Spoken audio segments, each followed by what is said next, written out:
pero muchos inmigrantes no tienen quizás esa suerte o esa mala suerte. Y entonces, como no te contratan, emprende. Que además que yo creo que la mejor manera de acelerar el crecimiento económico es a través de la innovación, el emprendimiento. La posibilidad de estar inconforme, la invitación a estar inconforme, porque eso es precisamente lo que el mundo necesita.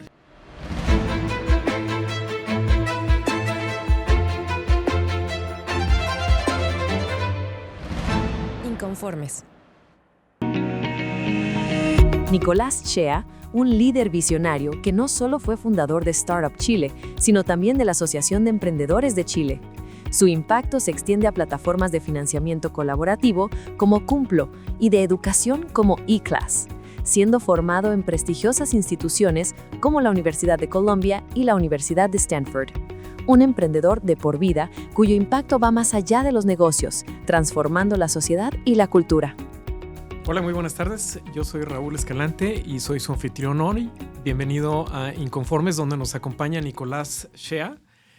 Nicolás es emprendedor serial, me atrevo a decir, es fundador de Startup Chile y antes de una compañía de educación que nos va a platicar un poco, y también de Cumplo, donde es el chairman hoy en día. Nicolás, bienvenido a Inconformes. Muchas gracias, Raúl. Muy contento de estar acá en la Universidad de la Libertad. Cuéntanos, ¿qué opinas del nombre Inconformes en relación con la universidad? Bueno, me hace todo el sentido. Me recuerda, y no solamente del título, sino que conversando con los estudiantes de la Universidad de la Libertad, ellos sintieron el llamado que le hizo esta institución a los inconformes. Me acuerdo ese spot tan famoso de Apple, ¿te acuerdas? Sí. This is for the crazy ones, que decía Steve Jobs. Así que ya aquí nos tiene a todos, yo por lo menos usando Apple. Sí, bueno, sí, no, yo soy Android. Pero bueno, no, de hecho es un punto de orgullo de nosotros que atrajimos inconformes y tratamos de hacerlos todavía más inconformes. Cuéntanos, ¿qué has visto tú en este par de días acá? He visto una inconformidad, pero como consensuada. O sea, en el fondo como que me encanta la posibilidad de estar inconforme, la invitación a estar inconforme, porque eso es precisamente lo que el mundo necesita. Si estuviéramos todos conformes en un mundo tan que le falta tanto, ¿no? Con tantos problemas, tan difícil para tantos, quizás para todos, no avanzaríamos nunca. Yo creo que la disconformidad y el emprendedor, de alguna manera, es como la locomotora del tren. En Stanford, un profesor mío me decía, mira, todos los vagones del tren son súper importantes, pero hay uno que es la locomotora y tiene que empujar y tiene que tirar, porque si no, lo importante es mover la carga y los pasajeros, pero si no hay locomotora, la cuestión no avanza. Entonces me encanta ver este espacio, un lugar seguro, empático, flexible, distinto, original. No, realmente lo felicito por lo que están haciendo en tan poco tiempo, además. Gracias, porque además, sí, fíjate que es interesante que digas un lugar seguro, porque muchas veces se interpreta el lugar seguro como un lugar a donde nadie va a ser ofendido. Y aquí nos cuidamos de no ofendernos, pero sí de tener de no tener el miedo de discutir ideas que puedan ofender a alguien, pero está en uno ser ofendido o no, y está en uno tener ese diálogo, ¿no? Aquí es casa abierta a todo tipo de ideas, ¿no? Y la verdad que me encantó, bueno, me invitaste muy generosamente, pero vine porque tenía mucha curiosidad. Yo, como dijiste, yo partí de una empresa de educación en el 2004, se llama eClass. Yo creo que la primera empresa de educación online de Latinoamérica, de Chile, de todas maneras. Y tenía mucha curiosidad por el Minerva Project, lo vengo siguiendo hace un tiempo y después de que me contaste de la Universidad de la Libertad, me da mucha pena que mi hijo no sea mexicano, no impide tampoco que se venga a estudiar para acá, como está sufriendo ahí con el método tan rígido y tan poco actualizado, ¿no? Que está la educación superior todavía en casi todas partes del mundo. Sí, fíjate que de las cosas que hemos tenido la fortuna de atraer a tomadores de riesgo y gente que, muchas de nuestros estudiantes, especialmente de la primera generación, era gente que decía, es que yo no quería estudiar ya ninguna carrera, ¿no? Y de repente vi esta oferta y dije, le voy a dar una oportunidad. Y son gente que no necesariamente va a tener las calificaciones más elevadas en otras universidades, especialmente. Aquí las calificaciones no es que no importen, porque claro que importan y son reflejo de cuánto esfuerzo le metes, pero pues observamos que hay cosas mucho más importantes, ¿no? Entonces, es algo que nos da mucho orgullo y la verdad te agradezco que lo digas, ¿no? Oye, pues tú, ¿por qué iniciaste?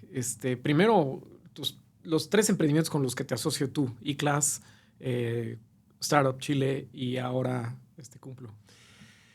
Bueno, eClass y Cumplo, fíjate que al final yo creo que hay algo de coincidencia, no fue tan deliberado, pero yo estudié economía en la Universidad Católica en Chile, y en mi primera clase de introducción a la economía, me acuerdo que el profesor escribió la ecuación que el producto de un país es función de 2 variables, la W y el K, y la K. Y el insumo de la W, y la W son los wages, o sea, la productividad de los seres humanos, de las personas, los sueldos. Yo no sé cómo sea en México, en Chile más o menos el PIB es mitad y mitad. Mitad son sueldos, mitad, o sea, es como un economista diría el retorno al trabajo, el retorno al capital. Y entonces la primera tiene que ver con educación. Solamente con la educación puedes mejorar la productividad, y con mayor productividad tienes mejores sueldos. Y por otro lado, y la segunda variable es la K del capital. Y ambas variables han estado muy restringidas para la humanidad a lo largo de la historia. Y cuando llega Internet, tú dices, estas 2 variables se liberan. Y hoy día la verdad que no puede ser una pérdida de tiempo ir a la universidad, recorrer grandes distancias para estar toda la semana entre los 18 y los 24 años. Yo encuentro es casi perverso, es un sistema perverso, porque son casi todos los premios Nobel se dan por las ecuaciones que hicieron los académicos en sus primeros años de doctorado. Se los entregan 50 años después, cuando se los reconocen, y ahí les sale más barata la beca, pero el premio. Entonces, tener la oportunidad de participar de eso, para mí ha sido alucinante. Yo partí eClass a los 30 años, estuve 5 años liderándolo, me fui a Estados Unidos, ahí estudié en la Universidad de Stanford, donde fuiste tú también, y mi intención era seguir con eClass, ir al mercado hispano en Latinoamérica, todo Latinoamérica, y esa trayectoria fue interrumpida por un terremoto. El terremoto en Chile el 27 de febrero del 2010, yo de hecho estaba viviendo en Palo Alto, en California, y 3 días antes me había llamado el ministro de Economía, que asumía el 10 de marzo. El 24 de febrero me llamó para ofrecerme ser su asesor de innovación y emprendimiento, cosa que me atrajo cualquier cantidad porque es un honor y qué sé yo. Y yo sentía que podía hacer bastante por mi país, pero era muy difícil porque estaba con mis niños en la casa, o sea, con una vida ya más o menos definida para los próximos, no sé, 5 años. Y de repente vino el terremoto y al rato del terremoto vino un tsunami, que fue lo más dañino, y con el tsunami murieron 2 sobrinos nuestros.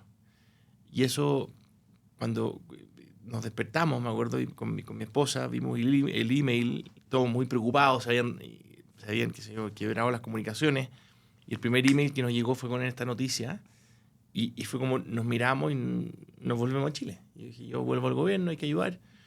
Y ahí, cuando me tocó ser asesor de innovación y emprendimiento del ministro de Economía, que es de donde se administra la innovación en el gobierno, tuve esos 10 días pensando, bueno, ¿qué hacemos? ¿Cómo lo hacemos para reconstruir el país?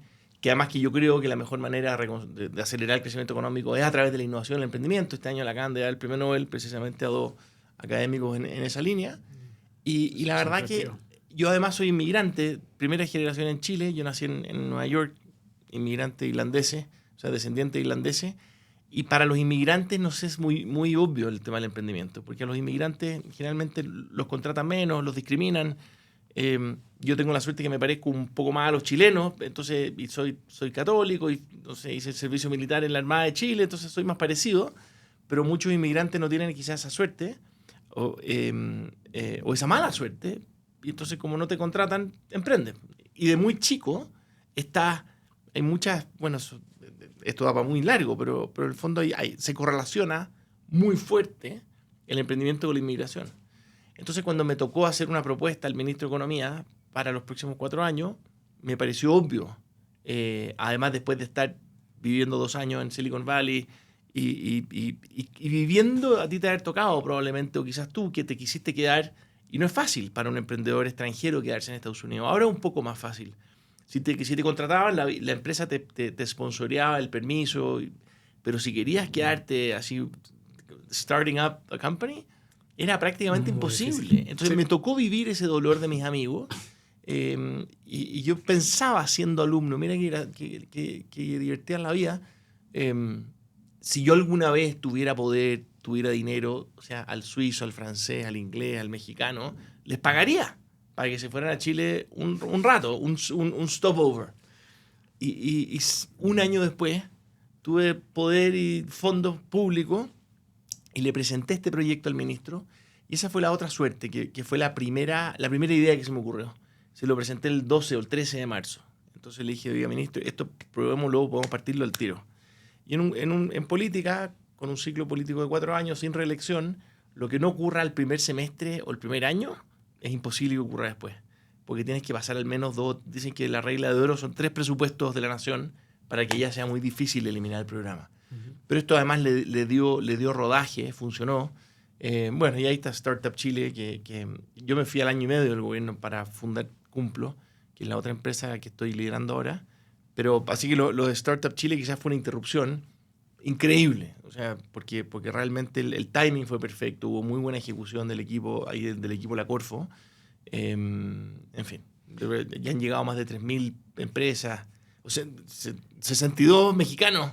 Empresas mexicanas. Más los que se sumen a partir de mañana. Sí, muy importante. Mañana 5 de noviembre, ¿no? 5 de noviembre. 5 de noviembre se abren las postulaciones a la nueva generación de Startup Chile. Así que si eres emprendedora mexicana, postula. El gobierno de Chile te va a regalar $30,000 sin equity, sin deuda. Lo único que tienes que hacer es estar físicamente en un país maravilloso. Maravilloso. Y genuinamente maravilloso. Oye. Me faltó Cumplo, pero bueno. Pero, a ver, yo creo que tu podcast, ¿cómo se llama? Bueno. Porque te voy a preguntar algo muy específico. Sí, se llama Juégatela. Juégatela. Y cuéntanos de Lautaro. ¿Cuál es la historia de Lautaro? Yo ya tengo 51 años. Yo pensé que a los 50, como que uno ya convergía en un plató. Y les cuento a ustedes que siento que la vida está recién comenzando. Como dice un amigo, me siento con la sabiduría de 100 y la energía de 15. Las dos cosas son falsas, pero el promedio es muy entretenido. Porque estás menos ansioso, menos... ¿Se pueden decir garabato? No, mejor que no. Pero bueno, estamos en confianza. En Chile iría menos pendejo, ¿no? Sí. Entonces, pero acá es más dura esa palabra, pero...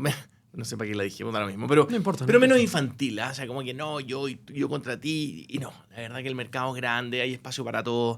Y la verdad que cada vez que entra un nuevo competidor o alguien que hace algo parecido, me encanta. Digo, oye, cualquier persona... Es tanto el capital que falta en América Latina, que cualquier persona que venga, que se suma a esta industria, bienvenido sea.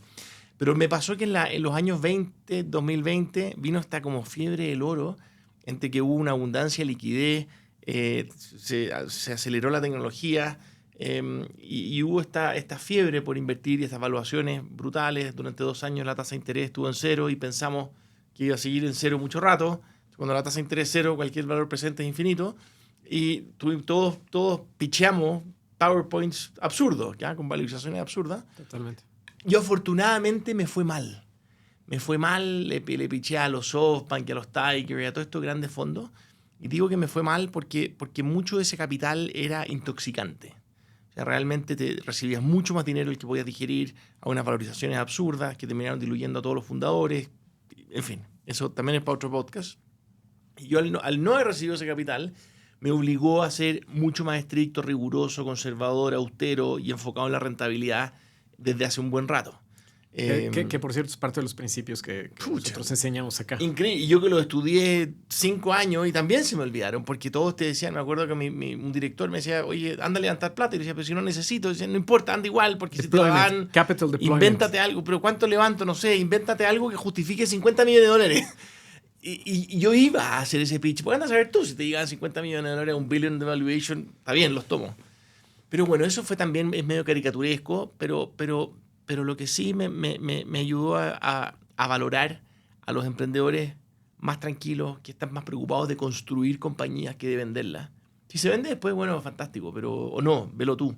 pero en el fondo acá esto es un tema de mucho más largo plazo. Las empresas memorables no se construyen en 1, 2, 3 años. Quizás hay excepciones, ¿no es cierto? Pero la gran mayoría se construye, no sé, en décadas.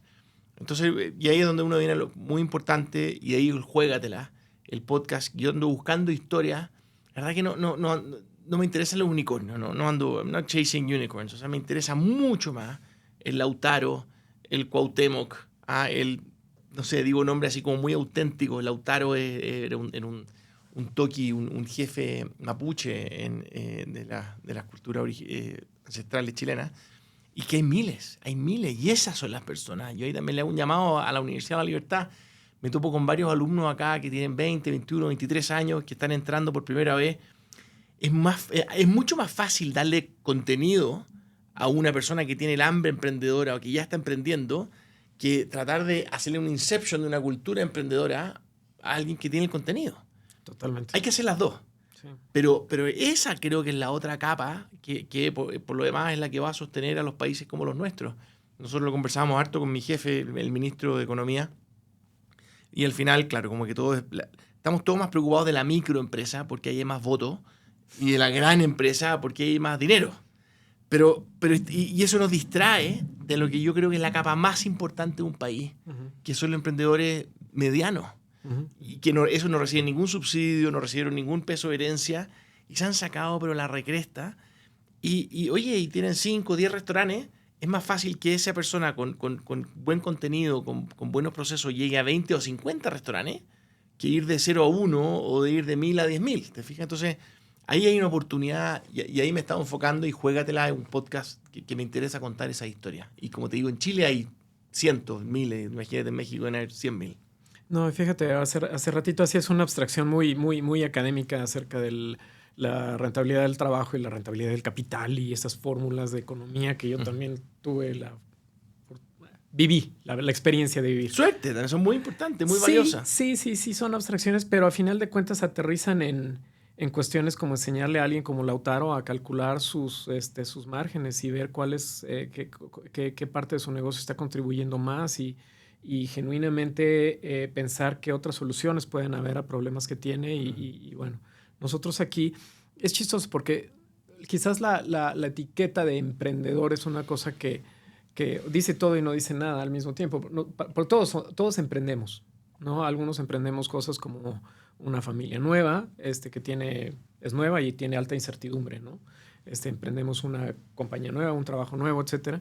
Entonces, aquí lo que buscamos enseñar es el proceso de emprender y cómo aumentar tu eficacia, cómo aumentar tu eficiencia, hacer más con menos o lo mismo con menos o más con lo mismo, y reducir tus riesgos, ¿no? A final de cuentas. Entonces, ante mucha incertidumbre, ¿cómo haces eso, ¿no?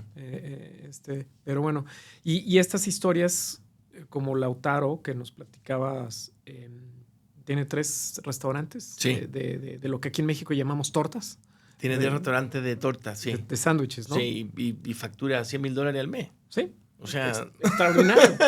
Gana más que todos los PhD probablemente. Un muchacho que se fue a vivir a Santiago, ¿a qué edad? A los 18 años. Es una historia maravillosamente normal. Su madre trabajaba en Santiago, él era del sur, trabajaba los fines de semana en el campo. Su sueño era ser militar. Hizo el servicio militar 1 año, no me acuerdo qué pasó, que no se quedó para siempre, se enamoró, creo, y su mujer un día le dijo, ya, ándate a buscar trabajo, y encontró trabajo como asistente de cocina en un restaurante chino, le pagaban unos $2.50 pesos, pero ella aprendió y después era muy bueno, muy trabajador, y bueno, y de ahí fue le pasaron un carrito de hot dogs, y ahí estuvo en la esquina vendiendo el carrito y le fue muy bien, y después terminó comprando el carrito a su patrón, y en fin. Pero esa historia... Ahora, ¿cuál es el gran problema de Lautaro, de los miles de Lautaro, que llegan al segundo o tercer restaurante y no tienen software, no tienen proceso, y dice, yo acá me quedo, yo no voy a exponer, no voy a arriesgar todo mi patrimonio, ya llegué mucho más lejos de lo que yo pensé, y ahí se quedan. Entonces creo que el mensaje de decirle a Lautaro, oye, vente a la universidad, o instala el software, o haga un curso de emprendimiento, o anda a hacer un pitch, etcétera, es muy valioso. Esas personas además están muy solos. Están muy solos porque porque esa persona, probablemente todos sus pares, quedaron muy atrás en el fondo en términos económicos sociales. Claro. Entonces, ya no puede conversar con esas personas y hacia arriba no conoce a nadie. Entonces, poder, y esto aplica para Chile y estoy seguro que para México también, identificar a esos lautaros, juntarlos, apoyarlos y darles todas las facilidades que tenemos los privilegiados en Latinoamérica, creo que es muy importante. Es muy importante para Latinoamérica, porque, como dice, o sea, este es un continente fallido. Uno de todos los indicadores, este es una vergüenza. Yo adoro Latinoamérica y me encanta Chile y me encanta México y vengo cada vez que me invitan, pero cuando uno ve los niveles de pobreza y de alfabetismo y hoy día estaban contando el desayuno, ¿no es cierto? O sea, lo poco efectiva que es el sistema de educación. O sea, bueno, ¿para qué te explico a ti? Tú lo sabes también como yo. Y creo que el emprendimiento hoy día es la única manera. Y lo lindo es que fíjate que todas las historias que yo oigo, el patrón más común, partí de niño vendiendo para ayudar a mi familia o porque me gustaba. O sea, es increíble cómo ese talento, o sea, por eso es que a todos los padres y las madres, y esto no tiene socioeconómico, al revés. Esta es una ventaja quizás de las personas menos privilegiadas, de los más pobres, sí, que tienen que hacerlo y esos niños están vendiendo por subsistir. Pero esas madres, ese es exactamente el entrenamiento que no tienen los niños privilegiados. El otro día fue otro emprendedor, que es una persona también que fue abandonado por sus padres cuando era muy niño, se crió en un orfanato, y él me explicó en el podcast cómo no tener nada para él había sido una gran ventaja competitiva. Como no tenía nada, lo quería todo. O sea, todo, no todo en el sentido de ambición, sino que en el fondo yo no tenía nada que perder tampoco. Entonces, si a esos niños jóvenes o adultos también, porque ya vamos a ir todos hasta los 100, todavía seguimos siendo jóvenes, sí, ni siquiera es darle tanta, si tampoco es tan sofisticado. Sí. Partamos por decirles que sí pueden. Yo hago clases en la Escuela de Ingeniería, hice muchos años en la Universidad Católica y además soy asesor económico de la Municipalidad de La Pintana, que es uno de los lugares más pobres de Santiago y con problemas de violencia y narcotráfico. Y yo cuando me junto con los emprendedores de La Pintana, digo, si a estos muchachos les pasamos 1/10 el contenido que tienen los de la Católica, pero sobre todo los conectamos y les transmitimos el mensaje que sí se puede, o sea, van a contratar a todos los otros. Y es parte del sueño que tenemos aquí, porque, o sea, sí, obviamente, mucha gente que tiene menos, tiene más hambre, tiene más necesidad, quizás menos arraigo, tiene menos que perder en cuanto a reputación, etcétera. Pero también aquí hemos sido muy afortunados en llamar la atención de muchachos de familias con recursos que también se quieren comer. Conociste hoy a tu tocayo, ¿no? Claro. Bueno, que no sabes si Stanford le queda chico. No, pero bueno, ese es el desparpajo que nos gusta, ¿no? Y lo último que me encanta de la Universidad de la Libertad, a todo esto yo no estoy cobrando por estar acá, no soy socio de nadie, no. O sea, yo no tengo ningún interés salvo lo entretenido que estoy, pero yo que estudié economía dura, con mucha matemática, 5 años, muy tradicional, que también lo aprecio porque tiene otras bondades, pero a mí lo que me gusta de la Universidad de la Libertad es que partieron, como conversábamos hoy día en la mañana, Adam Smith, antes de escribir La riqueza de las naciones, escribió la teoría de los sentimientos morales. Y él era un filósofo antes que un economista. A mí me faltó la teoría de los sentimientos morales, me faltó la filosofía. De hecho, después traté de compensarlo, hice unos estudios posteriores. Pero acá lo que mucho más importante es la libertad. Totalmente. Después viene la innovación. O sea, y la innovación es una manifestación muy concreta, o el emprendimiento. El emprendimiento es una manifestación muy concreta de esa libertad. Sí. De realmente, ya sea que estés vendiendo tacos en la mañana y vas a vivir con lo que vendiste en el día, o sea, eres un cazador, o tu proyecto para, no sé, el fundador de Minerva, que es donde se inspiró esta universidad, que solamente tiene 15 años y ya está con no sé cuántos cientos de miles de alumnos. O sea, la oportunidad de emprender hoy día nunca había sido tan grande y la necesidad tampoco. O sea, advertencia, la inteligencia artificial probablemente en el largo plazo genere mucha riqueza que no sea necesaria trabajar o genere muchos trabajos que hoy día uno no se imagina, pero sí vienen 10 años que van a ser difíciles, donde se va a ver un desempleo importante, precisamente entre los 20 y los 30. Sí. Así que yo creo que vamos a ver muchos más emprendedores de los que habíamos visto en el pasado. Sí, aquí nos está pasando. Varios de nuestros estudiantes están ya el 58% de los estudiantes de la universidad emprende o tiene actividad económica activa. 58, mira. 58, a pesar de que estamos apenas, acabamos de terminar nuestro segundo año de operación. Y los que no emprenden son los que se lo jalan de otras empresas, probablemente. No, algunos están esperando a que llegue, porque también, o sea, nosotros le decimos, no te vayas por la primera liebre, ¿no? Y además, el tema o sea, o sea, nosotros estamos tratando de generar agentes de cambio, sean intraemprendedores, sean emprendedores puros, sean gente que va a ir a trabajar a una empresa, pero le queremos meter el mindset que estamos platicando en la mañana en el desayuno con las incubadoras y con los fondos de inversión. Les estamos tratando de meter el mindset de que identifica su oportunidad, explora si hay un modelo de negocios que te permite beneficiar o generar un impacto sostenible en el tiempo y te avientas, ¿no? Y ojo, te vas a equivocar y vas a fracasar y te vas a volver a equivocar y vas a fracasar. Y el chiste es cada vez equivocarte mejor o equivocarte un poquito menos, etcétera, ¿no? Entonces, ese es un poco el enfoque que tratamos de darle. Y hay otra cosa que los japoneses, seguramente tú lo has oído, el Ikigai, el famoso Ikigai que me fascina. Sí. Es muy importante hacer lo que amas, lo que más te gusta, para aquello que lo que eres bueno. Preocúpate que te paguen y que ganes dinero, porque si no vas a durar, y que el mundo lo necesite. Sí. Y esto es importante, uno, para encontrar tu propósito, pero también si uno hace lo que le fascina, para lo que es bueno, obviamente la probabilidad de fallar es más baja. Y la definición de fracaso es diferente.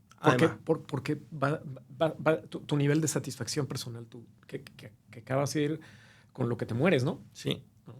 Más que no subirte a la primera liebre, dijiste, o micro. Sí, a la primera liebre que brincas. A la micro le decimos en Chile. Imagínate la posibilidad de diseñar tu propia micro. Eso es alucinante.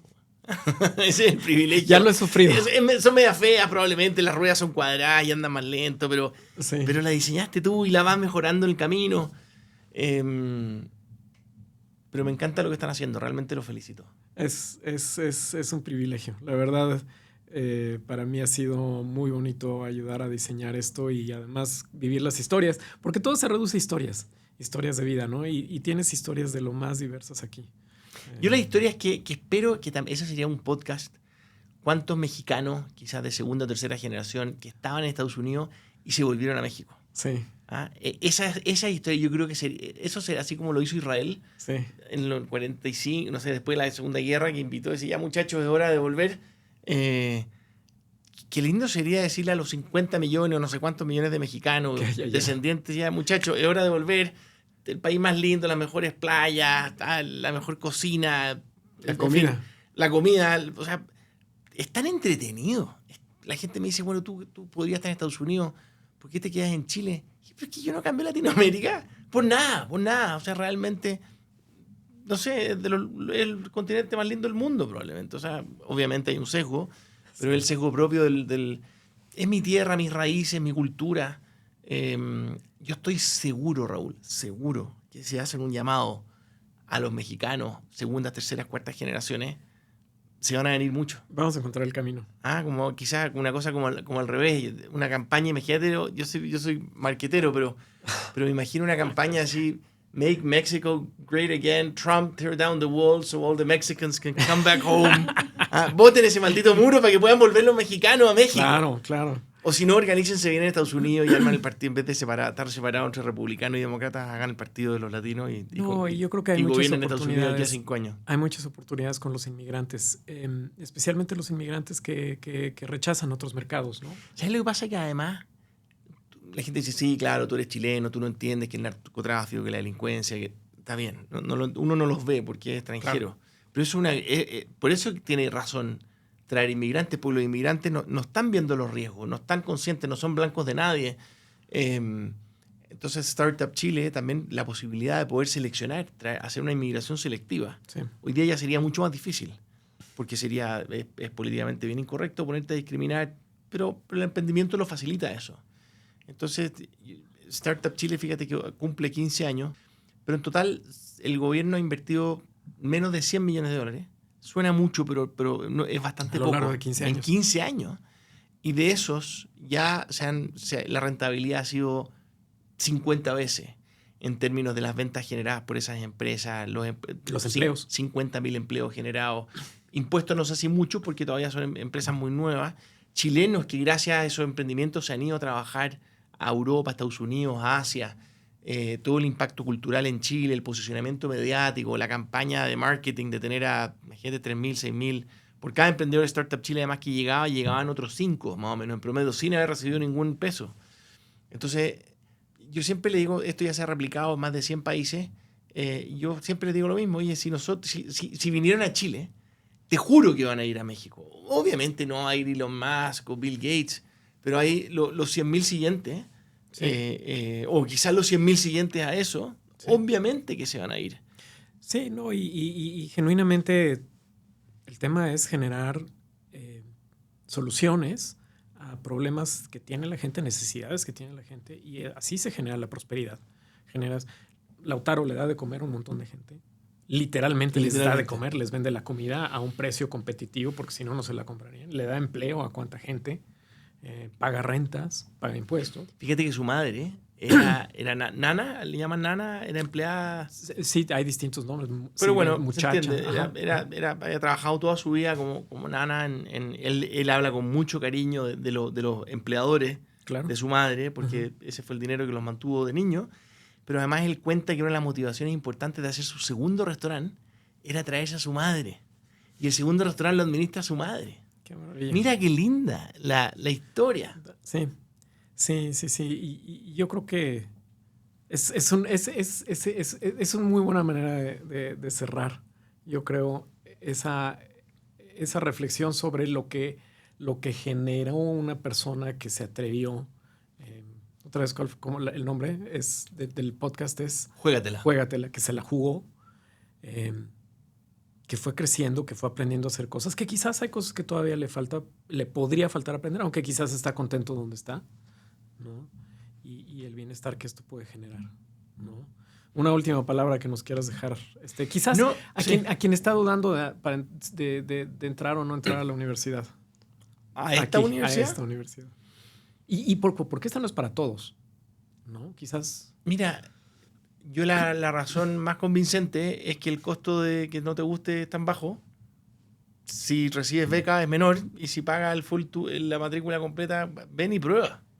Lo interesante además que es un currículum como que son todas las cosas así como que es como el wishlist, así ojalá una universidad más flexible, que yo decía cuántos ramos tomo, que en el tiempo que quiera, que si me voy a trabajar y después vuelvo no importa, que hayan hartos emprendedores, que me estén motivando. O sea, siento que además, como te contaba, acá está el tema empresarial, pero también con una fuerte componente filosófica, intelectual.